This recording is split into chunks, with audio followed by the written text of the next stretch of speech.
नमस्कार प्रिय विद्यार्थियों, स्वागत है आपका वीकेएस फिजिक्स एकेडमी।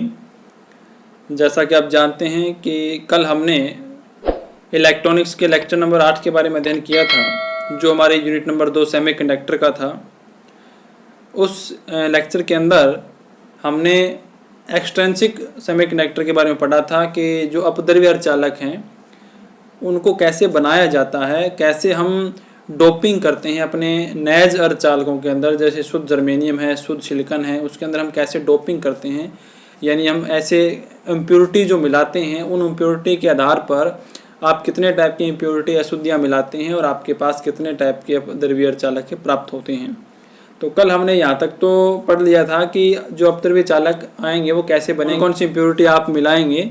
आज हम उनके प्रकार के बारे में अध्ययन करेंगे कि जो आप इम्प्योरिटी अशुद्धियाँ मिलाते हैं उसमें हमने स्पेशल बात की थी त्रिसंयोजी की और पंचसंयोजी की, ट्राईवैलेंट और पेंटावैलेंट जो हम इम्प्योरिटी मिलाते हैं उनके आधार पर दो प्रकार के हमारे पास सेमीकंडक्टर बनते हैं। उन दो प्रकार के सेमीकंडक्टर के बारे में हम अध्ययन करेंगे कि जब हम पंचसंयोजी अशुद्धियाँ मिलाते हैं तो कौन सा कंडक्टर बनेगा, सेमीकंडक्टर बनेगा, और जब त्रिसंयोजी अशुद्धि मिलाएंगे तो कौन सा सेमीकंडक्टर बनता है। तो वीडियो को लाइक करें, कमेंट करें और ज़्यादा से ज़्यादा विद्यार्थियों तक शेयर जरूर करें। तो ये बीएससी थर्ड ईयर का इलेक्ट्रॉनिक्स का जो पेपर थर्ड है उसका लेक्चर नंबर 9 है सेकंड यूनिट का, और बीएससी बीएड थर्ड ईयर के अंदर भी ये टॉपिक है वो लगता है। बिल्कुल आप अपना सिलेबस उठा के देख सकते हैं। अब यहाँ पे आप देखेंगे कि अपद्रव्य अर्धचालक दो प्रकार के होते हैं। देखिए, जो पंचसंयोजी हमने बात की थी, जो पंचसंयोजी होता है जिसके अंदर वैलेंस इलेक्ट्रॉन की संख्या होती है 5, और आपको पता है अष्टक नियम के अकॉर्डिंग ये अर्धपूरित अगर होगा तो ज़्यादा स्थायी रहेगा।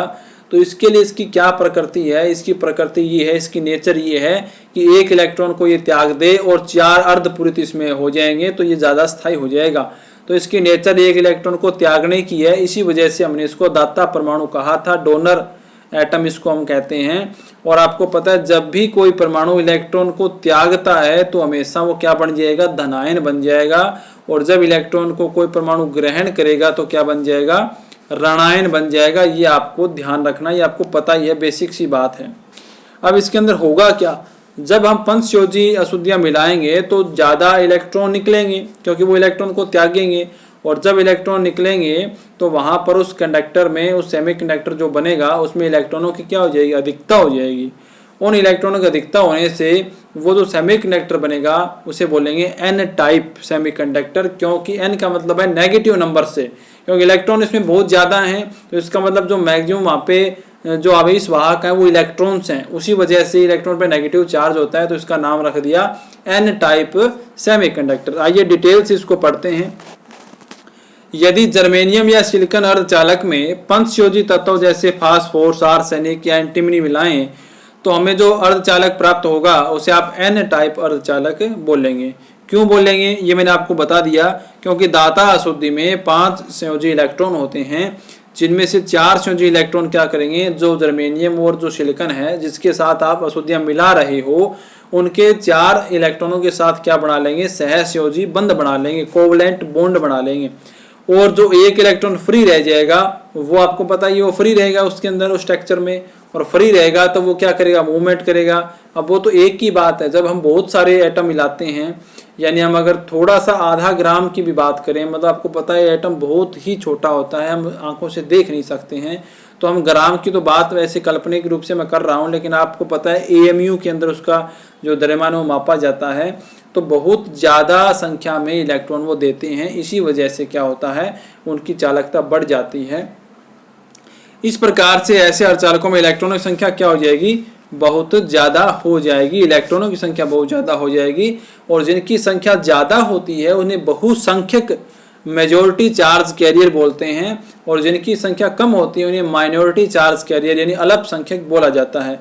तो जो एन टाइप सेमीकंडक्टर होता है उसमें इलेक्ट्रॉन त्यागने की वजह से एक्स्ट्रा इलेक्ट्रॉन बहुत ज़्यादा होते हैं, तो उनमें बहुसंख्यक जो आवेश वाहक हैं वो तो होते हैं इलेक्ट्रॉन, और जो कम मात्रा में होते हैं, जैसे मैंने कल आपको होल बताया था कि जब एक इलेक्ट्रॉन निकलता है तो वहाँ पे होल का निर्माण भी होता है, और वो होल है वो टेम्परेचर की वजह से कोवलेंट बॉन्ड टूटने से भी निकल सकता है और वहाँ से निकलता है। और मैंने कल आपको बताया था कि जो होल निकलता है, होल जहाँ पे बनता है वो होल कोवलेंट बॉन्ड के टूटने से बनता है, नॉर्मल टेम्परेचर पर। तो होल यहाँ पे कम होते हैं, इलेक्ट्रॉन यहाँ पे ज़्यादा होते हैं। तो होल कम है, इसका मतलब उन्हें क्या बोलेंगे, अल्पसंख्यक आवेशवाहक हैं, और इलेक्ट्रॉन यहाँ पर क्या हैं, बहुसंख्यक आवेशवाहक हैं। और जब कोई दाता परमाणु इलेक्ट्रॉन को त्यागेगा तो क्या बन जाएगा, धनायन बन जाएगा। धनायन है वो स्थायी रहते हैं, वो गति नहीं करते हैं, वो स्थिर होते हैं। तो इस प्रकार की स्ट्रक्चर आप देख सकते हैं। जब इलेक्ट्रॉन को त्यागेंगे क्रिस्टल के अंदर, उस स्ट्रक्चर के अंदर मुक्त इलेक्ट्रॉन आपको प्राप्त होंगे। इस तरीके से जो एक एक परमाणु है वो एक एक इलेक्ट्रॉन को त्याग देगा। एग्जाम्पल के लिए मैंने यहाँ पे 8 परमाणु दिखाए हैं जिन्होंने इलेक्ट्रॉन त्याग रखा है और वो धनायन बन गए हैं। अब वो धनायन है वो स्थिर होते हैं, वो गति नहीं करते हैं, उनके कारण किसी प्रकार की धारा नहीं बहेगी। अब जो होल है यहाँ पे देखिए, 2 होल हैं जो अल्पसंख्यक है। ये होल कहाँ से आए, ये होल भी तो नॉर्मल टेम्परेचर के ऊपर बनते हैं कोवलेंट बॉन्ड टूटने से। इसका मतलब यहाँ पे देखेंगे आप तो इलेक्ट्रॉन जो मूवमेंट के लायक हैं इलेक्ट्रॉन है यहाँ पे, वो तो है बहुत ज़्यादा संख्या में, और होल जो हैं वो आपके हैं बहुत कम संख्या में। इसलिए एन टाइप सेमीकंडक्टर में बहुसंख्यक इलेक्ट्रॉन होते हैं और अल्पसंख्यक होते हैं होल। तो यहाँ पे जो मैक्सिमम करंट बहेगी, धारा जो चलेगी, वो इलेक्ट्रॉनों के कारण चलेगी, क्योंकि उनकी संख्या क्या है, ज़्यादा है। इसी वजह से इसका नाम क्या रख दिया गया, एन टाइप सेमीकंडक्टर। और ये इसकी स्ट्रक्चर आप देख सकते हैं। ये जर्मेनियम है, इन जर्मेनियम के साथ 4 जर्मेनियम के साथ जो आर्सेनिक है, जो पंचयोजी तत्व है, वो इस तरीके से कोवलेंट बॉन्ड बना लेगा। 4 तो यहाँ पे इलेक्ट्रॉन अपने रख लेगा और 1 इलेक्ट्रॉन अपना क्या कर देगा, फ्री कर देगा। इसी तरीके से बाकी एटम्स भी ऐसा ही करेंगे। अब बैंड सिद्धांत के आधार पर इस एन टाइप की अर्धचालक की व्याख्या हम कैसे करें, कि बैंड सिद्धांत आप पढ़ चुके हैं, वैलेंस बैंड, कंडेंस बैंड, उसके अकॉर्डिंग उनमें जो मैंने आपको बताया था वर्जित ऊर्जा अंतराल, उसके आधार पर हम कैसे एन अर्धचालक की, एन टाइप सेमीकंडक्टर की डिफाइन करते हैं उसको हम देखें। यहाँ पे आप कि जब टेम्परेचर 0 केल्विन से ज़्यादा हो, यानी नॉर्मल टेम्परेचर की बात कर रहे हैं, 0 केल्विन परम शून्य ताप, एब्सोल्यूट टेम्परेचर की बात मैं यहाँ पे नहीं कर रहा हूँ। आपको पता है सेमीकंडक्टर के अंदर 1 इलेक्ट्रॉन वोल्ट का फोरबिडन एनर्जी गैप यानी कि EG की वैल्यू होती है, और कुचालकों में 3 इलेक्ट्रॉन वोल्ट से ज़्यादा होती है, चालक में ये 0 होता है। तो यहाँ पे वैलेंस बैंड होते हैं। वैलेंस बैंड के अंदर क्या होते हैं, संयोजी इलेक्ट्रॉन होते हैं। संयोजी इलेक्ट्रॉन क्या करेंगे, नॉर्मल टेम्परेचर पर यहाँ से इलेक्ट्रॉन जो है वो कहाँ चला जाएगा, कंडेंस बैंड में चला जाएगा। और आपको पता है जब इलेक्ट्रॉन कंडेंस बैंड में जाते हैं तो उनकी जगह पर होल आ जाते हैं। अब ये 3 इलेक्ट्रॉन ऊपर चले गए तो 3 होल नीचे बन गए। लेकिन जो आपने अशुद्धि मिलाई है, वो अशुद्धि जो है दाता परमाणु जो है वो ऐसी प्रकृति का है कि उसका जो ऊर्जा स्तर है वो बहुत नज़दीक होता है कंडेंस बैंड के, यानी उसका जो ऊर्जा अंतराल है वो 0.01 इलेक्ट्रॉन वोल्ट का है, और वो कंडेंस बैंड के बिल्कुल नज़दीक है यहाँ पर। तो यहाँ से वो तुरंत ही क्या करेगा, इलेक्ट्रॉन को त्याग देगा और धनायन बन जाएगा। तो यहाँ पर आप देख सकते हैं जो चालन बैंड होता है, जो धारा प्रवाह के लिए उत्तरदायी होता है, उसमें 6 इलेक्ट्रॉन प्राप्त हो गए एग्जाम्पल के लिए। और होल कितने बचे, 3 बचे। इसका मतलब ज्यादा कौन है, इलेक्ट्रॉन है। तो बहुसंख्यक कौन हुए, इलेक्ट्रॉन हुए। अल्पसंख्यक कौन हुए, आवेशवाहक जो होल है वो अल्पसंख्यक है। तो इस तरीके से बैंड सिद्धांत के आधार पर इसकी व्याख्या हम कर सकते हैं। जो नैज अर्धचालक है, शुद्ध अर्धचालक है, उसमें दाता प्रकार की अशुद्धि यानी दाता पंचयोजी होता है। याद रखना आपको, उसके उदाहरण भी याद होने चाहिए, जैसे आर्सेनिक मैंने बताया था, और भी हैं। दाता प्रकार की अशुद्धि मिलाने पे दाता परमाणु क्या करते हैं, दाता ऊर्जा स्तर पैदा करते हैं। ये रहा दाता ऊर्जा स्तर, यहाँ पे लिखा हुआ देख सकते हैं। इनका स्तर अलग ही है, बिल्कुल चालन बैंड के पास में होता है। जो चालन बैंड के निम्नतम ऊर्जा स्तर से थोड़े ही नीचे होते हैं, बिल्कुल नजदीक होते हैं, थोड़ा सा गैप होता है। उनमें जो अंतर है वो 0.01 इलेक्ट्रॉन वोल्ट का होता है। ये क्या करते हैं, दाता स्तरों से इलेक्ट्रॉन है वो आसानी से उसमें ग्रहण करेंगे और चालन बैंड में चले जाएंगे। उसके अलावा कुछ इलेक्ट्रॉन कहाँ से आते हैं, आपको पता है, वैलेंस बैंड से सहसंयोजक बंधों को तोड़ के ऊपर चले जाते हैं। इस प्रकार से क्या होता है, इलेक्ट्रॉन होल युग्म पैदा होते हैं और होलों की संख्या कम होती है, परिणाम स्वरूप इलेक्ट्रॉन है वो बहुसंख्यक होते हैं। तो ये था एन टाइप के बारे में। अब लगभग इससे अपोजिट सिस्टम होता है आपका पी टाइप का। पी टाइप में आपको पता है त्रिशोजी मिलानी पड़ेगी, क्योंकि यहाँ पे पी का मतलब पॉजिटिव से है, पॉजिटिव ज्यादा होना चाहिए। पॉजिटिव यहाँ पे कोई चार्ज तो होता नहीं, पॉजिटिव को हम होल मानते हैं, होल को हम पॉजिटिव मानते हैं काल्पनिक रूप से, उसका आवेश धनावेश माना जाता है। तो आपको पता है त्रिशोजी जो होता है वो इलेक्ट्रॉन को ग्रहण करने की प्रवृत्ति रखता है, और जब वो इलेक्ट्रॉन को ग्रहण करेगा तो वो क्या करेगा, अपने आसपास के जो इलेक्ट्रॉन है उनको अपने अंदर वो ग्रहण कर लेगा। तो वहाँ पे होल पैदा हो जाएगा, क्योंकि जहाँ से इलेक्ट्रॉन निकलेगा वहाँ पे क्या पैदा हो जाएगा, होल। इस प्रकार से जब बहुत सारे परमाणु होंगे तो बहुत सारे होल को वो पैदा करेंगे, तो होल की संख्या बहुत ज़्यादा हो जाएगी, इलेक्ट्रॉनों की संख्या बहुत कम रह जाएगी।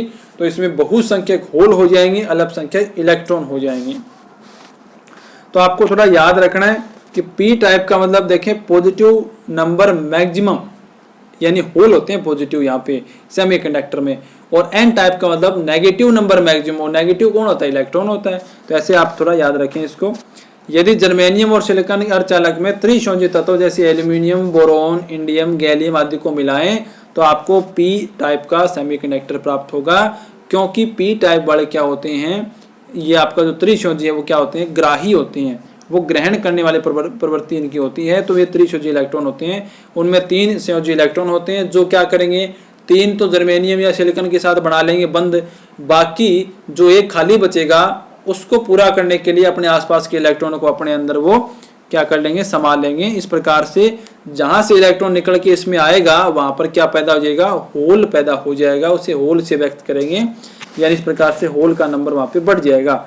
इसमें इलेक्ट्रॉन ग्रहण करने की क्षमता होती है। ऐसे अर्धचालकों की होल की संख्या बहुत अधिक होती है, और इलेक्ट्रॉन क्या होते हैं यहाँ पे, अल्पसंख्यक, क्योंकि जब आसपास के बहुत सारे इलेक्ट्रॉनों को बहुत सारे परमाणु अपने अंदर समा लेंगे और कोवलेंट बॉन्ड बना लेंगे, तब होल बहुत ज्यादा बढ़ जाएंगे, इलेक्ट्रॉन कम हो जाएंगे। इसका मतलब बहुसंख्यक तो होते हैं होल, और अल्पसंख्यक क्या होते हैं, इलेक्ट्रॉन होते हैं। अभी तक अगर आपने चैनल को सब्सक्राइब नहीं किया तो चैनल को सब्सक्राइब जरूर कर लीजिए। ग्राही परमाणु इलेक्ट्रॉन ग्रहण करके क्या बन जाएगा, ऋणायन। आपको पता ही है कि जब भी इलेक्ट्रॉन कोई ग्रहण करता है तो वो नेगेटिव बन जाता है। अब जैसे हमने एन टाइप की बात की थी उसी तरीके से पी टाइप की बात करते हैं।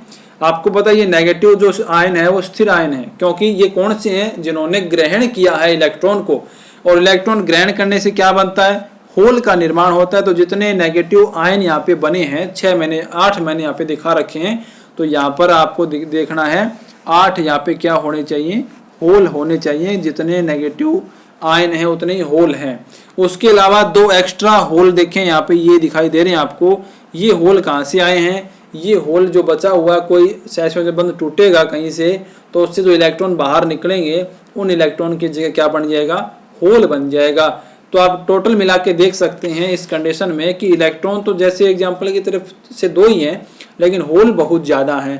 तो उसमें इलेक्ट्रॉन बहुत ज़्यादा होते हैं, होल कम होते हैं। इसमें होल बहुत ज़्यादा, इलेक्ट्रॉन कम होते हैं, इसलिए इसे बहुसंख्यक होल बोलते हैं, अल्पसंख्यक इलेक्ट्रॉन बोला जाता है। ये इसकी स्ट्रक्चर है। इसमें आप देख सकते हैं ये बोरोन है, ये बोरोन त्रिसंयोजी तत्व है। इसकी संयोजकता होती है आपकी 3, ठीक है। तो ये क्या करेगा, एक इलेक्ट्रॉन ग्रहण करने की प्रवृत्ति रखेगा। तो जब ये एक इलेक्ट्रॉन ग्रहण कर लेगा तो वो एक होल का निर्माण कर देता है। अब बैंड सिद्धांत के आधार पर आप पी चालक की कैसे व्याख्या कर सकते हैं, बिल्कुल उसी टाइप से जैसे पीछे हमने किया था। थोड़ा सा इसमें ध्यान देना है कि जो दाता ऊर्जा स्तर होता है उसकी जो एनर्जी लेवल है वो कंडेंस बैंड के बिल्कुल नज़दीक होता है, लेकिन जो ग्राही ऊर्जा स्तर होता है उसको ग्रहण करना है, देना नहीं है। इसका मतलब उसकी एनर्जी जो लेवल है वो वैलेंस बैंड के नज़दीक होता है। तो वो क्या करेगा, इसके नज़दीक है तभी तो ये यहाँ होगा ना, क्योंकि इलेक्ट्रॉन तो यहाँ वैलेंस बैंड में होते हैं, कंडेंस बैंड में इलेक्ट्रॉन थोड़ी होते हैं, वो तो खाली होते हैं, बाद में वहाँ पे पहुँचते हैं। तो वैलेंस बैंड में जो इलेक्ट्रॉन होते हैं उनको ग्रहण करने के लिए सीधी सी बात है, ये कॉन्सेप्ट है इसका कि इनकी एनर्जी लेवल इतना होना चाहिए कि ये वैलेंस बैंड के क्या रहे, नज़दीक रहे। तो यहाँ से इलेक्ट्रॉन को ये खींच लेता है, और जैसे ही इलेक्ट्रॉन इसमें जाते हैं तो ये तो नेगेटिव बन जाएगा, और यहाँ पे क्या बन जाएंगे, होल का निर्माण हो जाएगा। कुछ होल जो हैं वो यहाँ से इलेक्ट्रॉन जब कंडेंस बैंड में जाएंगे उसमें ऊर्जा के कारण तब प्राप्त हो जाएंगे। तो आप देख सकते हैं यहाँ पे होल्स की संख्या ज़्यादा है, इलेक्ट्रॉन की संख्या कम है, इसीलिए इसको पी टाइप सेमीकंडक्टर बोलते हैं। नए अर्धचालक में ग्राही अशुद्धि जब मिलाओगे तो ग्राही परमाणु, जो ग्रहण करने वाला परमाणु है, वो ग्राही ऊर्जा स्तर उत्पन्न करेगा जो कंडेंस बैंड वैलेंस बैंड के बहुत कम ऊपर होता है। मतलब बहुत कम ऊपर, यहाँ पे देख सकते हैं थोड़ा सा ऊपर है, 0.01 इलेक्ट्रॉन वोल्ट का अंतर है, जिनमें 0.01 इलेक्ट्रॉन वोल्ट का अंतर होता है। इसी वजह से वैलेंस बैंड से इलेक्ट्रॉन का संक्रमण जो है वो ग्राही ऊर्जा स्तर में हो जाता है, जिससे क्या होगा, वैलेंस बैंड में होल पैदा होगा, और वो होल जो है, कुछ होल है वो इलेक्ट्रॉन का चालन बैंड में जब वो जाएंगे तब भी पैदा हो जाएंगे। इस प्रकार से इलेक्ट्रॉन तो आपके अल्पसंख्यक होंगे और होल क्या होंगे, बहुसंख्यक होंगे।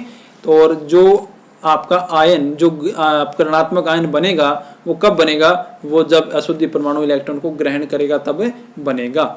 ठीक है, इसके बाद हम n और p टाइप में थोड़ा फर्मी स्तर की भी बात कर लेते हैं, इसके साथ ही कर लेते हैं, ज़्यादा अलग ये टॉपिक नहीं है। जैसे हमने नए अर्धचालकों में फर्मी स्तर के बारे में पढ़ा था, फर्मी लेवल के बारे में पढ़ा था, उसी तरीके से हम यहाँ पर आपका जो अपद्रव्य अर्धचालक हैं n और p टाइप जो इसके प्रकार हैं, इसके अंदर भी हम फर्मी लेवल की बात कर लेते हैं। n अर्धचालक में फर्मी स्तर जो है बिल्कुल कंडेंस बैंड के निम्न स्तंभ के बिल्कुल नीचे होता है, कम ऊर्जा स्तर का होता है। ये वही है, देखें जो दाता ऊर्जा स्तर मैंने बताया था अभी, जो इसका नज़दीक होता है ये उसे फर्मी ऊर्जा स्तर ही बोला जाता है। ECN कंडेंस बैंड के पास आता जाएगा और ताप बढ़ने से ये क्या होगा, घटता जाएगा। यहाँ पे देखें, अर्थात कम ऊर्जा की स्थिति पे होता है। ये आपका जो FN दिखा रखा है ये क्या है, फर्मी लेवल है, फर्मी ऊर्जा स्तर है।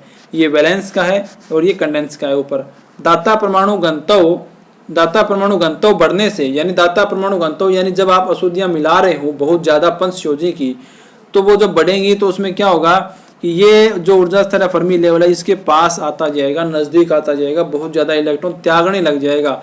और जब टेम्परेचर बढ़ाओगे तो ये दूर हटता जाएगा, इसका जो एनर्जी लेवल है वो क्या होता जाएगा, कम होता जाएगा।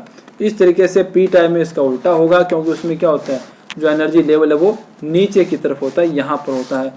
बिल्कुल सेम इसी कंडीशन में ये भी होगा कि जब आप इसमें त्रिसंयोजी तत्वों की जो अधिकता है वो बढ़ाएंगे तो ये इसके नज़दीक आता जाएगा, यानी इसमें ग्रहण करने की प्रवृत्ति ज़्यादा हो जाएगी, होल्स ज़्यादा बनाने लग जाएगा।